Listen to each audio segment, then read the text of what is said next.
Approximately $1.2 billion in customer funds disappeared from MF Global. And after a series of congressional testimony, no one can account for the missing funds.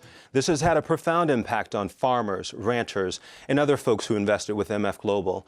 And of course, many are asking, where is the money? But people are also asking, how did this happen under the watch of federal regulators?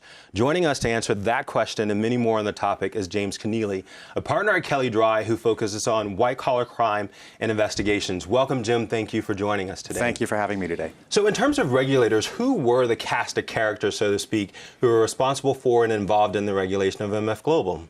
Well, there were really two sets of regulators. There were securities regulators and commodities regulators, because MF Global was both. It was a securities firm and a commodities firm.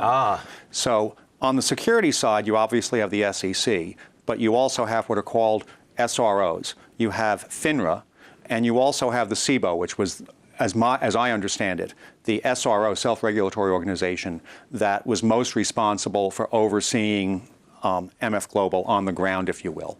And so the first set of regulators that came in historically on this were the securities regulators. And so what about on the commodity side? On the commodity side, you obviously have the CFTC. And then the CME is the SRO corollary, if you will, that oversaw what was going on at MF Global. But the CME was considered to be the primary regulator here. Why is that? Because what happens is, and it happens on the security side too, the federal regulators delegate those responsibilities to the SROs. And so CME is given the responsibility of overseeing what's happening on the commodity side. And the CFTC performs sort of the higher level and enforcement functions. Okay, so let's talk about the events that happened in the months before MF Global filed for bankruptcy. When did regulators first notice or detect red flags with the firm's trading activity? According to the chronologies that I've seen and read in the testimony before the congressional committees, it was sometime in the summer of 2011, probably sometime around August, where regulators became very concerned. And these are the securities regulators. What happened was MF Global was taking part in all of these sovereign debt repo transactions. Right. And they were accounting for these transactions as sales. That is to say, they weren't showing up on the balance sheets of MF Global, and thus MF Global wasn't putting in any capital. They weren't satisfying any capital requirements with respect to those transactions.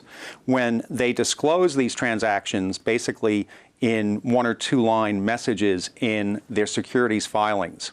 Oh, like in a quarterly statement or something. That's right. In their 10K and then a subsequent 10Q, the regulators become concerned about the capital requirements having been met. Well, and understand here, FINRA, as it's required to do, requested that MF Global raise its net capital, and John Corzine allegedly fought back.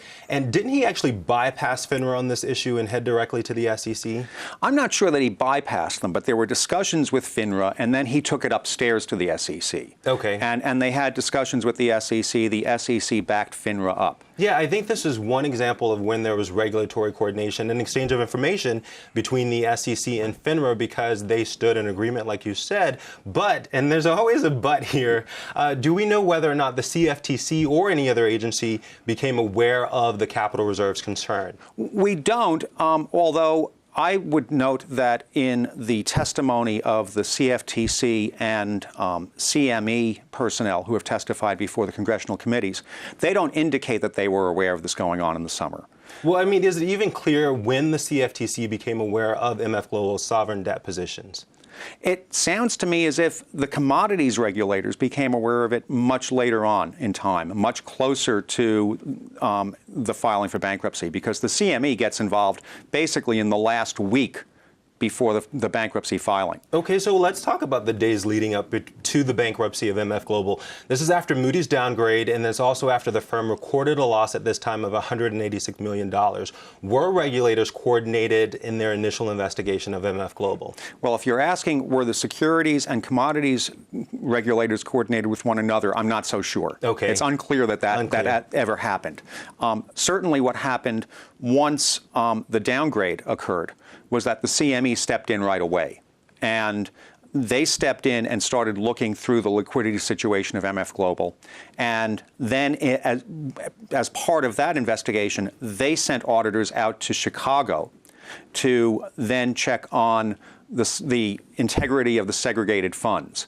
And they started going through daily segregation reports to make sure that the segregated funds were intact. Okay, so they were reviewing the books and records, too, of MF Global. That's absolutely correct. That's what they were doing in that final week. All right, and then so MF Global decides to file for bankruptcy, and then you have a statement that's issued by the CFTC and SEC about the impending bankruptcy. So is this statement significant in any way? I'm not sure about its significance. Well, does it sort of show regulatory coordination between the two agencies? It shows the coordination between the two agencies as of that time. But here's the important point. You have the capital situation that occurs in the summer that doesn't come to light publicly until the Wall Street Journal reports about it, I think, on October the 17th. And that's when the stock starts to drop. That's when ultimately a week later Moody's and then the other ratings agencies downgrade MF Global. Right, and their shares fall completely. And the shares are completely falling, and everybody is completely concerned, and MF Global is indeed looking for a buyer now.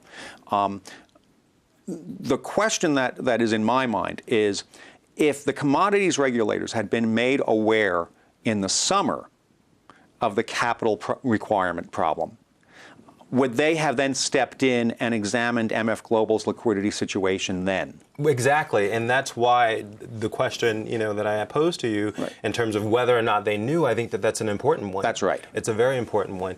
In terms of whether or not the joint statement, though, had any significance, I do think, like in terms of customers, maybe it provided some small comfort to them because they thought that there was this army of regulators out there sort of getting to the bottom of this, trying to locate the missing funds. And I think in the aftermath, that's kind of what happened in the fact that you did have the CFTC who issued subpoenas to MF Global saying, okay, well, don't destroy any documents related to this investigation and also preserve customer records. What else happened? What else did regulators do during this time frame?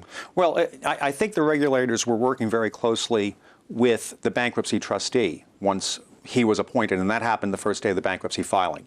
And I think my understanding is the bankruptcy was triggered by SIPC stepping in and filing an involuntary petition.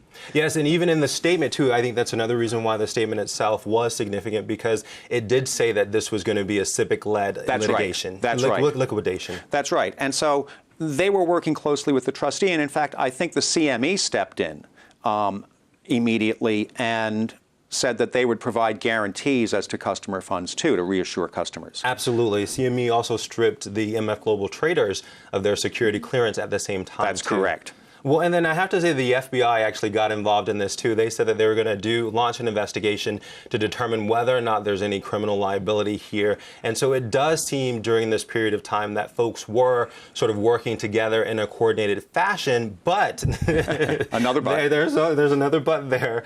I think the tone changes a bit once it comes to light that there's $1.2 billion missing in customer funds. Do you agree? Were regulators committed to being coordinated, or did they begin to point fingers at each other? I think that they were acting in good faith and they were committed to being coordinated with one another. But I think it stands to reason that everybody is very concerned over how $1.2 billion in assets came to be missing. And this is particularly because the CME was on the ground inside MF Global's offices, looking at daily segregation reports and trying to reconcile them when the news of the missing customer funds came to light. And in fact, if I'm understanding the chronology correctly, they are trying to reconcile these daily segregation reports. They're having trouble doing so. They're being told by MF Global people in New York, don't worry, there is an error here, but it is an accounting error. But they're not able to reconcile that accounting error through their auditors in Chicago, who are now looking at all of these reports. And then it finally comes to light that it's admitted to them, I believe by an MF Global person, that the transfer of assets that had actually occurred in the 2 or 3 days preceding the filing for the bankruptcy. That is just before the weekend when everybody was working around the clock to try to sort things out and to try to save MF Global. October 27th or so. That's right. And it's interesting because I guess then you would stand behind Commissioner Jill Summers, who's from the CFTC, when she says that, look, we're not the frontline regulators here. You should look someplace else. Look at the CME whenever she was testifying before Congress in December. I think that her testimony was really pretty credible, and I think that she was largely correct in that regard. I mean, the transfers seem to have happened, and I don't want to. It's not right to use the phrase "under their noses," but it happened while the examination was going on. But so, do you agree then with Terrence Duffy's congressional testimony in December too? Because he basically says, "Look, John Corzine knew about all of this. He actually says the transfer of the segregated funds out of the appropriate account was disguised from all regulators." So he's saying that they had no way of knowing. Do you think he goes a bit too far, or do you think that's true? Well, it's an interesting proposition. They might not have had a way of knowing. You know, it hasn't come to light yet whether they've actually been able to trace back what happened to the assets, because it's very likely that the assets weren't just cash going out. They were probably, liquid assets such as T-bills or something like that. And they haven't been able to trace that. At least they haven't publicly said that they've been able to trace it yet. Oh. But you know, the intriguing thing here is that, yeah, it could have happened under any set of circumstances. That's entirely possible. And I understand that, according to the CME people, including Mr. Duffy, there were MF Global people who told CME personnel during that weekend that Mr. Corzine had actually authorized these transactions to occur. But I think it begs the question, because if it was so easy for that to occur over that weekend, then isn't there some kind of flaw in our regulatory structure, if you will, that permits that to take place? I mean, if you actually have people physically present conducting these audits and examinations and looking at these very accounts, and while they're looking at the accounts, the transfer of assets is undertaken, that, and this isn't pointing fingers at the CME or anybody else, but that indicates some kind of systemic problem. Yeah, and I have to say, just to sort of recap here, you know, we were talking about in the months before MF Global filed for bankruptcy, there seemed to be semi-coordination, if I could use that term, between FINRA and the SEC, of course. And then during the collapse and the days following it, absolutely, there seemed to be coordinated effort and exchange of information. But now I do think that they're pulling back from that coordination, and there is some finger pointing there. But where do we go from here? What do you think needs to happen as the investigation continues? Well, you know, the investigation will take its course, and investigations, when they're trying to uncover wrongdoing, are usually successful. Whether they'll ever be able to track down these assets is another question. Yeah. But you know, in terms of being able to find those responsible and to bring them to task for it, if you will, that usually occurs. So the investigations will go on, you know, through the usual course. And I will say that, just and to sort of wrap it up here, that Richard Ketchum of FINRA actually did say during his congressional testimony, he made a call for regulatory coordination, review, and harmonization as the investigation continues to locate the missing funds. So we're going to leave it there, but thanks very much for sharing your insight with us today and joining us. We appreciate it. Thank you for having me. That was James Keneally, a partner at Kelley Drye. For more information on this topic, log on now to BloombergLaw.com and read, where are MF Global's missing customer funds? Do regulators hold the answer, or are they part of the problem? By Seema Saran Ahuja. I'm Spencer Mazyck, reminding you to be in the know with B-Law. Bye, everybody.